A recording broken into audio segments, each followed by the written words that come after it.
I'm here with Grant Lankard, the creator of Beowulf, which is now live on Kickstarter, and everyone should go check it out. Um, Hi, would you want to give us a little intro into Beowulf? Yeah, so I've been making comic books for about 3 years now. Beowulf was a six-issue miniseries, and we put out the sixth issue, about 8 or 9 months ago, and now we're collecting all six issues as a trade paperback. Um, Now, as far as the storyline itself, it's it's kind of based on the guy you probably read about in English class in high school, um, but reincarnated in modern times as a 30 something slacker. And he has a sidekick who is a cat with magic powers. His sidekick is named Mooney, and he is based on my real life cat. I Who, love that. right. And unfortunately, the real life version of Mooney passed away a Oh, little over a year ago. oh But no. yeah, don't feel too bad. He had a really great life. I mean, Okay. he lived over 20 years, Wow, which is that's a long yeah. I time. mean, yeah, we adopted Mooney when he was 15. So we thought we were like, well, we love this cat, but we don't know how much longer he's going to live, and Yeah, he surprised everybody by living another 5 years. So wow. That's so cool you adopted a senior cat. Yeah. yeah, yeah, our other cat, Eva, had just passed away, and we went to a cat cafe. I don't know if they have any cat cafes near where you live, but they're kind of neat. Yeah. And it was funny, like my stepdaughter, she of course wanted a kitten, and I Yeah. saw my wife uh, playing with this older, like very sad looking cat, Oh. and yeah, so the idea of him, having to live out his last few months or years in a cat cafe made me sad, so we ended up adopting him. Oh, that's super sweet. Um, so Beowulf, I love the premise of it that it's Beowulf reincarnated in current times and having to deal with kind of like modern day stressful things. Yeah, Um, something that somebody mentioned that I never really thought about was that there's not a lot of Beowulf properties out there. You know what I yeah, mean? Like there's a lot of Robin Hood movies, there's a lot of Robin Hood comic books, there's a lot of King Arthur movies and comic books, and of course, like all the Greek myths, but there aren't that many Beowulf stuff. yeah, it's true. And it's such a cool, interesting story. There's so much that you could do with it. It is kind of surprising that there isn't more out there. Yeah. And I'm working on a prequel to it now Oh, where he fights Grendel, because that's always the biggest question I get, like why doesn't he fight Grendel mhm. in this comic book? But so yeah, so that's going to be in the prequel. Very cool. Um, One of the things that I think is really interesting about him as a character is he's described as like a 30 something slacker. Right. Um, and I think that's really funny and also really interesting that he's this character who is this like grand hero in a previous life. And in this incarnation is just this kind of slacker guy. So like how much of that is of this heroism is like innate and how much of it has to do with circumstances and the fact that he's like such a different person because he's in these different circumstances. Yeah, so we do kind of go into that a little bit. We dive into, how much of, his heroics was innate and how much of it was kind of luck. Hmm. etc.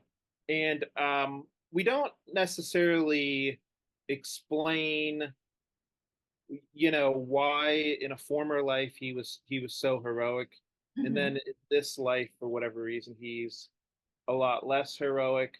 But I wanted to tell a story about somebody who maybe isn't, naturally heroic, Hmm.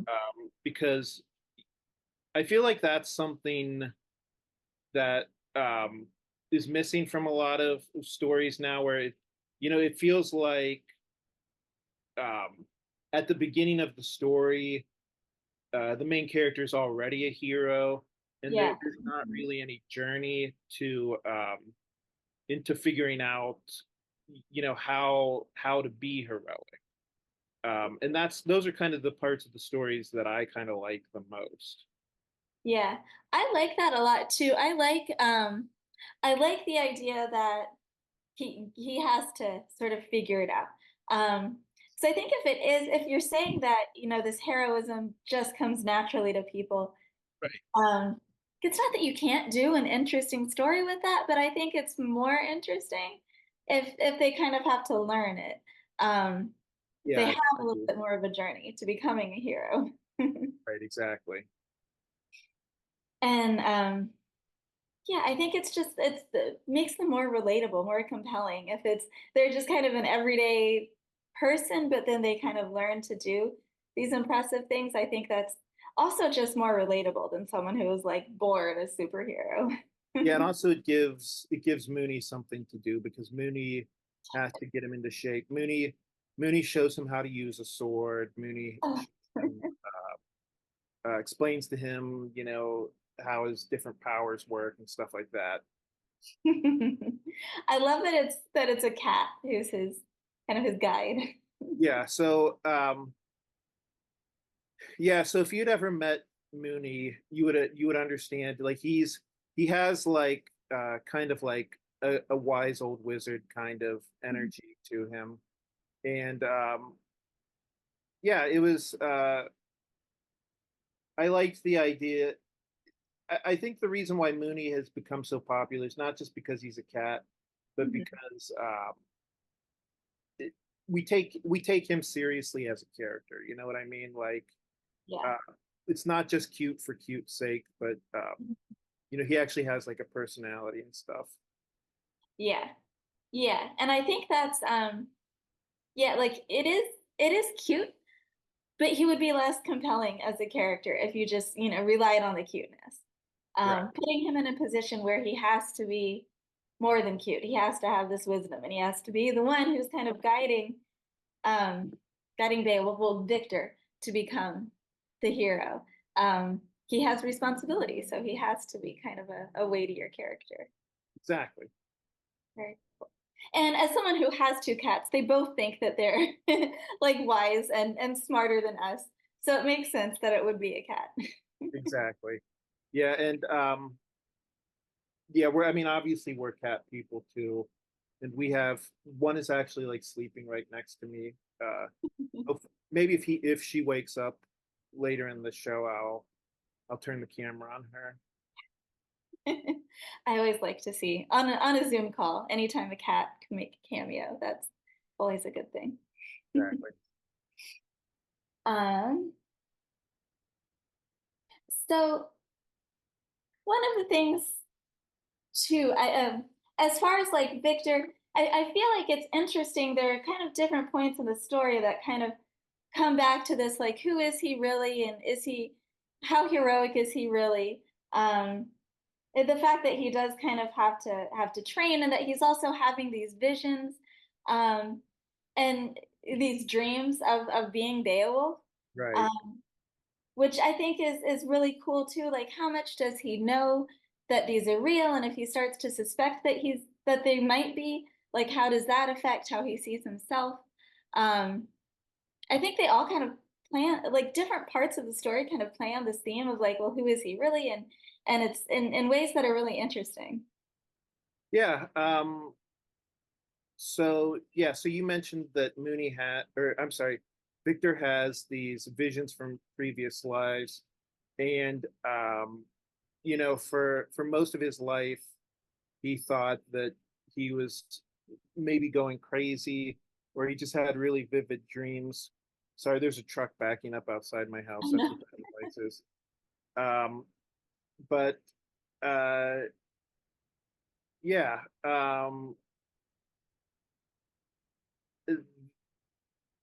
yeah. So he thinks he's kind of going crazy, and Mooney has to explain, no, this is something that actually happened, but Mhm. in a previous life to you. And yeah, so the comic book cuts between uh, the Middle Ages or medieval times and current day a lot, which I think that that's going to be something that I'm going to keep Mhm. when I do future miniseries as well. Yeah, I like that. Thanks.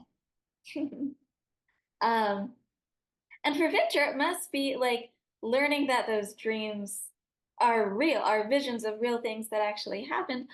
On one hand, it's probably a relief to know that he's not kind of like losing his mind. Right. But on the other, that's also a lot of pressure. If you know that you're this epic hero in a past life, like how do you live up to that?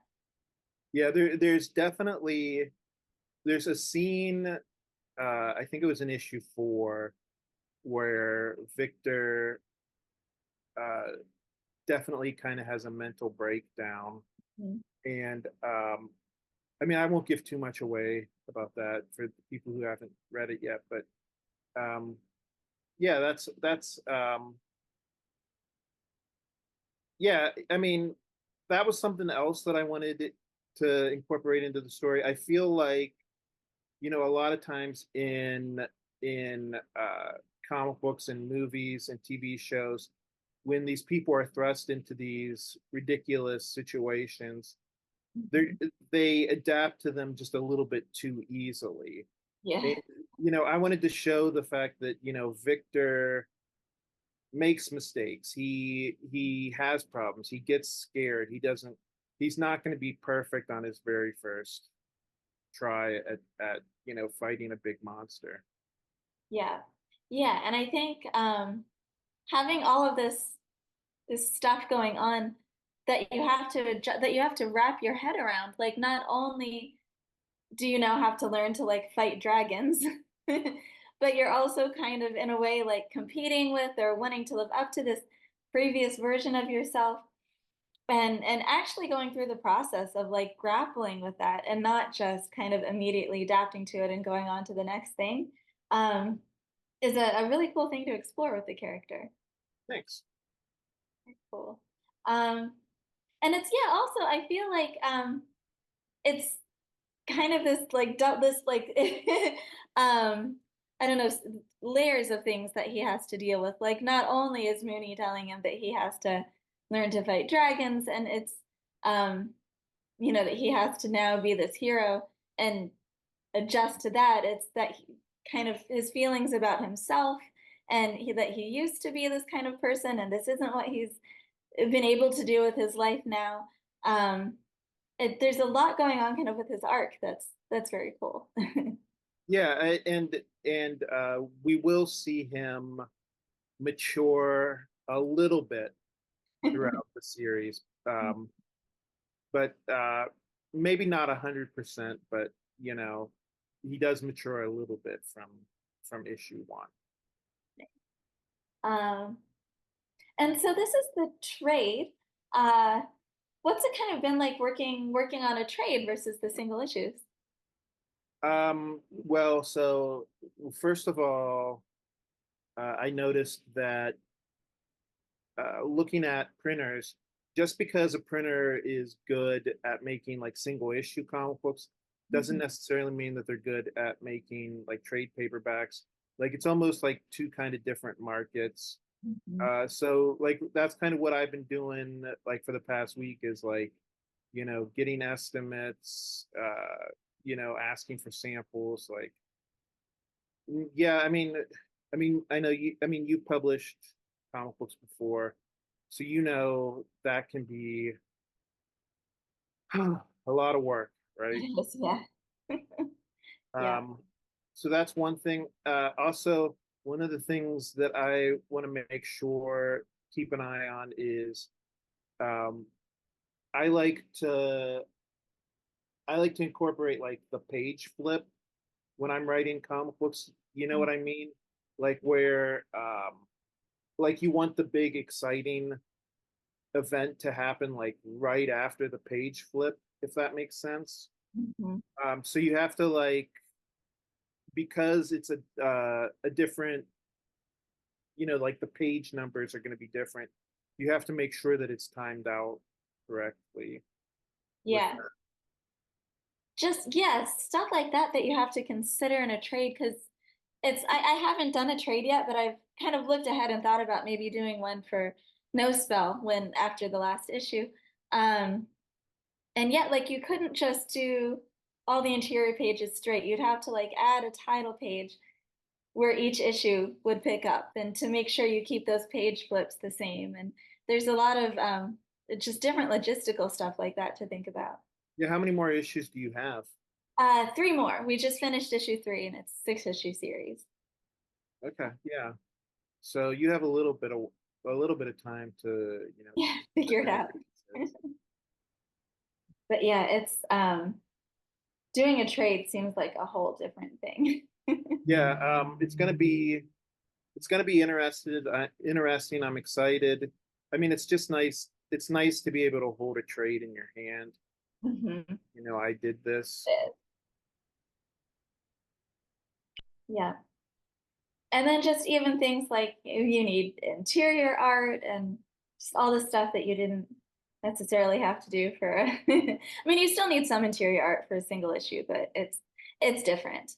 Um, Pricing out printers and figuring out funding goals and it's uh it's going to be a different thing when I get to that point. Yeah, I mean, it is nerve-wracking, but it's also exciting, I think. Yeah, that's what it seems like. Like I'm a little nervous to do it just because it is different from what I've done before, but that also makes it exciting and then having that trade to hold in your hands is always really cool. Exactly. Um, so I guess as far as Victor's arc in the 6 issues that we've got so far, what do you think? Well, I guess first of all, how many more issues? Is it a 6 issue series? Is it continuing on? So I'm doing a series of mini series Okay. as opposed to doing like an ongoing series, just Yeah. because I like having like that jumping on point. Like Mhm. I feel like when customers see, oh, this is issue 12 of this comic book, that's Mhm. intimidating because people want to read from the very beginning. Mhm. So like if I do a bunch of different mini series, then you know I can I can put out a new issue number one, and people will say, "Oh, okay, this is a good point to jump on to the series." Yeah. Hopefully, I people will think this is a good point to jump off, but like who knows? that. I like that. It's kind of like seasons of a TV show. Yeah, I mean, I, for me, um, probably the comic book creator that I would most want to emulate is probably Mike Mignola with Mm-hmm. the Hellboy comic books. And Yeah. I mean, I think one of the really smart things that he did was he did a bunch of different mini series. And one of the smart things was he could work on other projects while he was doing that, as opposed to, say, like Todd McFarlane Mhm. or Eric Larson, who did like ongoing series. And I feel like that's kept Hellboy a lot fresher Mhm. than Spawn or Savage Dragon, which um, like I said, they had ongoing series. And Mhm. I feel like a lot of that is, they wanted the bragging rights of being able to say like, "Yay, we're on issue 180," or "We're on issue." Yeah. But ultimately, I would rather have the series keep fresh. You know what I mean? Yeah, it makes sense because I think if you're doing a series of mini series, then when a series ends is like as a creator a natural point to go on and work on something else and then come back to it. And you kind of come back to it, I think, with fresher eyes if it's not like the one thing that you're working on forever. Exactly. And then, like you said too, I think it's good for readers. So you get that, and you still get like the character growth, and you get to see them evolve over time. But if you have new storylines starting with each miniseries, they can jump on whenever too. Um, I think readers like that too. But do you have plans for what you're gonna do after this miniseries is over? Are you gonna do a prequel? Or are you gonna do something else? A sequel? I don't know. I have ideas for either a sequel or a prequel. I've got a couple of other things that I'm in the beginning stages of working on. So I might just circle back to no spell stuff somewhere down the line. Um, but I have ideas in my head for a sequel and a prequel if I ever get to them. Oh, cool. Okay. But it's I also feel like my brain is like a pinball and I'm like, which like going back and forth, which Yeah, I have or ping pong, not pinball, but same idea. yeah, I know what you mean. I have I have a file on my computer that's for all of my different ideas. And the problem is like at some point um I'm like, oh my God, when am I ever gonna find time to work on all these Yeah. ideas that I have for comic Yeah. books? I am the same way. I have a million, I have like notebooks and I have the notes app on my phone. I have all of these things that I'd love to work on. It's just time and money. If I had infinite time and infinite money, I'd do them all. But Yeah, money's a problem too, because I mean, let's be honest, making comic books is expensive. And, I mean, even though you can make money off of them, finding the money, like, I mean, I like to have my comic books done before I put them on Kickstarter. So, I mean, that's a lot of money up front, right? Mhm. I mean, Yeah. I'm lucky because I do most of the work myself, but um, if you have to hire a lot of different people, it's like, wow, each person wants money up front. Yeah. It's not easy. But if it was easy, everybody would do it, right? Yeah, that's true. Yeah. Easy isn't always the thing that you have to shoot for. Yeah. Um, so for the campaign itself, there are a couple things, a bunch of things, but a couple things that I thought were really cool. You have some cross promo prints with Pioneer Blood and Stars. Yeah. Do you know Peter? I do from Comics Launch. It Oh, okay, cool. Yeah, that's a good networking tool, right? is. Yeah, it's been a really great group to be a part of. Yeah, so I don't know how much the cross promotion has helped yet. I guess we'll go through afterwards and see, um, how many different people backed my comic book and his. Um, but um, yeah, it's been fun to do that. He looks like he has a really cool comic book as well, Mhm. and I hope that some people back both of our comic books. I also have another cross promotion with Brian Rodman. Now Oh, very cool. his Kickstarter is finished, but so yeah, but if you've already backed his comic book and you can back mine and you'll get a free print. Uh, so if you back all three comic books, I think that's what a total of like four different prints, which is cool. Mhm. That is cool. Um, and just combining the characters, I think, and having it's kind of it's a unique thing to do. It's kind of a like when else are you going to really be able to get something like that? Yeah, and it's always fun for me to see different people draw my characters because Yeah. everybody has different interpretations. Like uh the way Peter drew Victor, he made him look a little bit, how do I put it, like a little bit goth looking, like his hair was like dangling in his face and he's wearing like an overcoat. And I thought about saying something like, could you redo that? But then I was like, you know what? The whole point of doing this is to see somebody else's interpretation. So, Yeah, that's true. It's it's really cool. It's one of the things that so one of the other projects that I'm working on is a sci-fi. Um right, I saw that. yeah, so so I've got my sci-fi anthology going on that's launching in September. And I have a short in that that's set in the world of my sci-fi series that's launching next year with lesser known comics. And one of the things that it was suggested that I try with the Kickstarter for the first one of that is a crossover with Rosette from No Spell and then Letty, the main character from the new series, a crossover print from that, which I was thinking would also be a lot of fun to see different artists do those characters.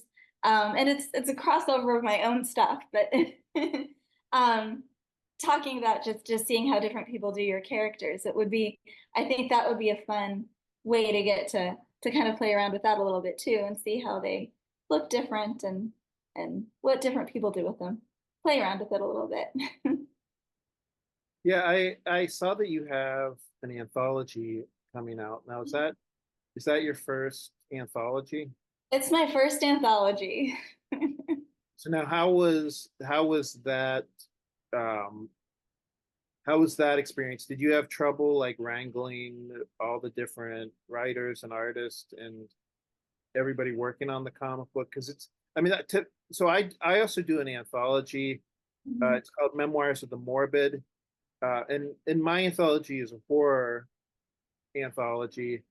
Nice. Um, and yeah, the hardest thing about anthologies, at least for me, is figuring out like, okay, I got this guy's pages, but I didn't get this other guy's pages. Okay, I emailed the one guy on Tuesday. That means I need to email him again tomorrow. So I don't know. Did you have trouble with that? Yeah, I'm just in the process of kind of starting to assemble all of the pages to go into it.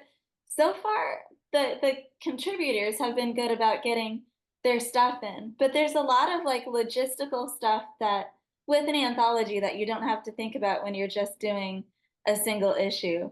Um, like just the interior, I need a table of contents page, and I need like some people submitted their things as PDFs, and then some submitted TIFFs, and combining all, which is fine, but just combining that all into like one cohesive kind of thing. Um, there's definitely stuff to think about that you don't have to think about with just single issue floppies. Yeah, it's um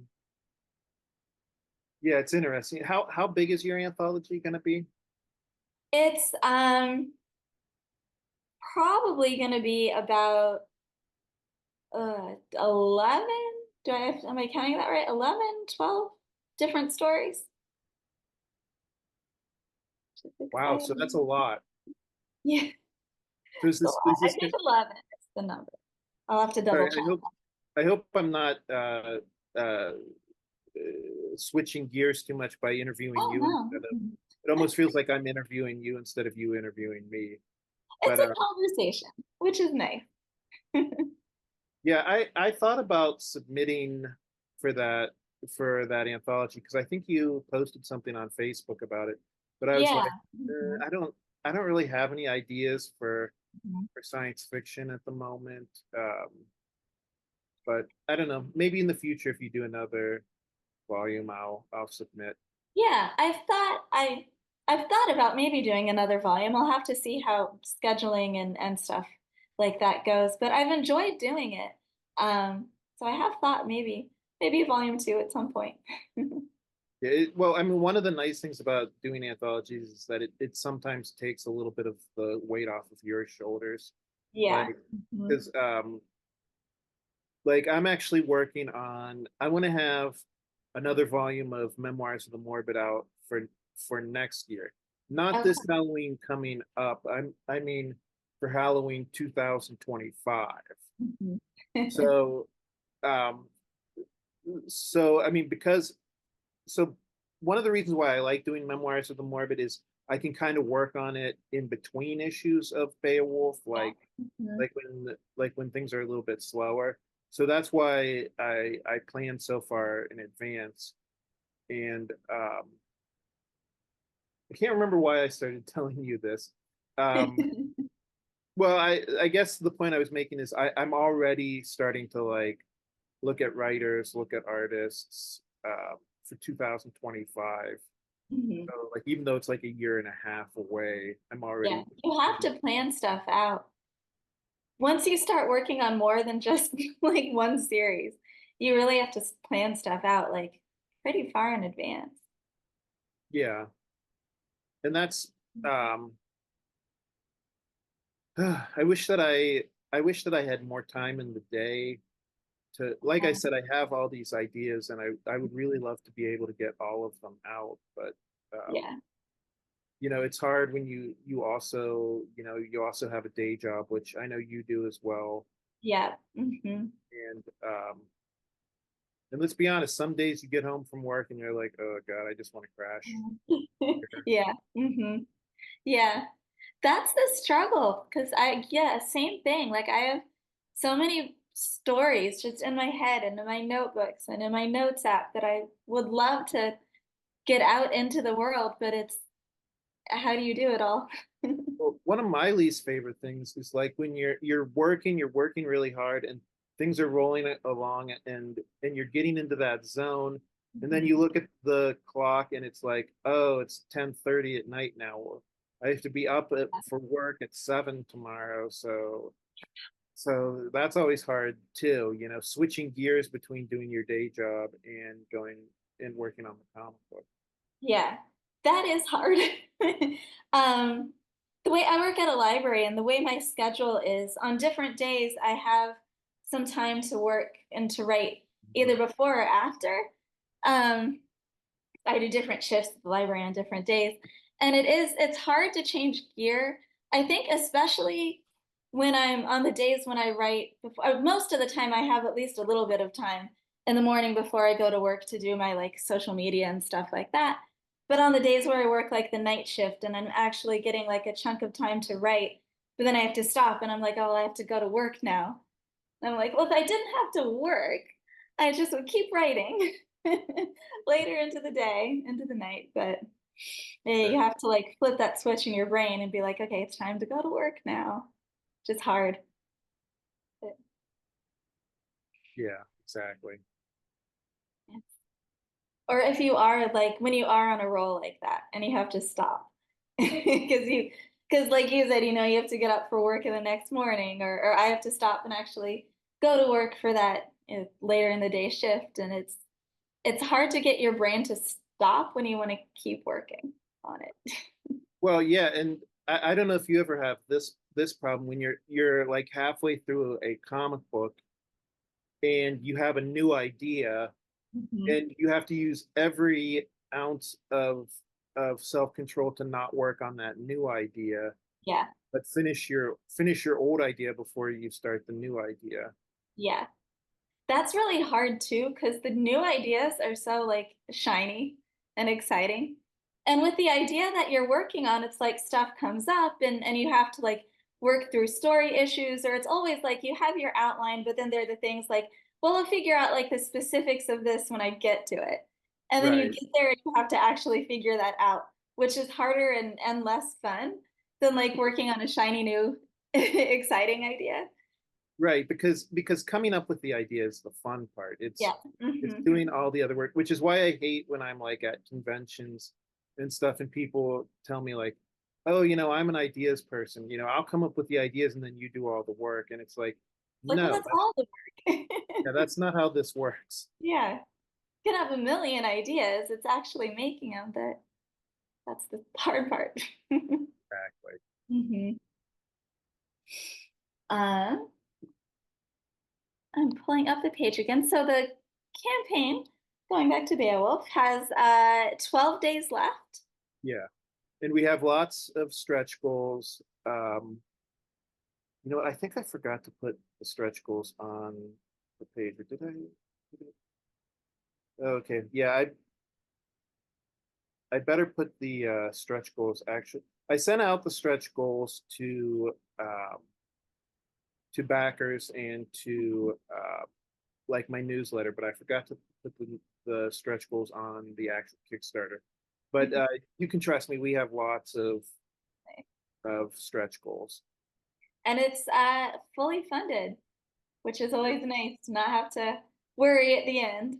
We're not just fully funded, we actually reached the first stretch goal, which is um, an extra pin up in the back of the trade paperback. Oh, very cool. Nice. To reach it with still 12 days left to go. It's Yeah. exciting. So yeah, I think we still have quite a bit of time to get quite a few more stretch goals. I think I went up to $5,000, which is probably more than we'll get, but I figured I might as well, um, you know, I might as well shoot high, right? Yeah, definitely. I agree. Um, so yeah, was there anything else about the campaign or about the story that you wanted to be sure to mention? I think I mentioned everything. I mentioned that I'm working on a prequel to it, which I'm hoping I want to start doing longer issues just because I feel like that's kind of more efficient, if that makes sense. Like, you know what I mean? Like it takes the same amount of money, the same amount of time to put out a 30-page book as it does like a 20-page book. Yeah. So, you know, I'd rather start doing like longer comic books. hmm And you know, and so the prequel is going to take a little bit longer for me to get out, but yeah, I've been working on it for the past probably 2, maybe 3 months, and it's coming along. Exciting. Um, yeah, so I'll be sure to include the link to it in the show notes. Um, and everyone should go check it out. Yeah, let me know when this is going to air as well. Like I said, I would like to do some promotion for it. Yeah, definitely, which is another thing that I should mention. It's 12 days left as of Wednesday, but this will probably be posting on Thursday or Friday. So it'll Oh, be 10 okay, or 11 days. cool. Well, yeah, it was great chatting. Yeah, thanks. It's always nice talking to you. Too. And good luck on your anthology as well. Oh, thanks.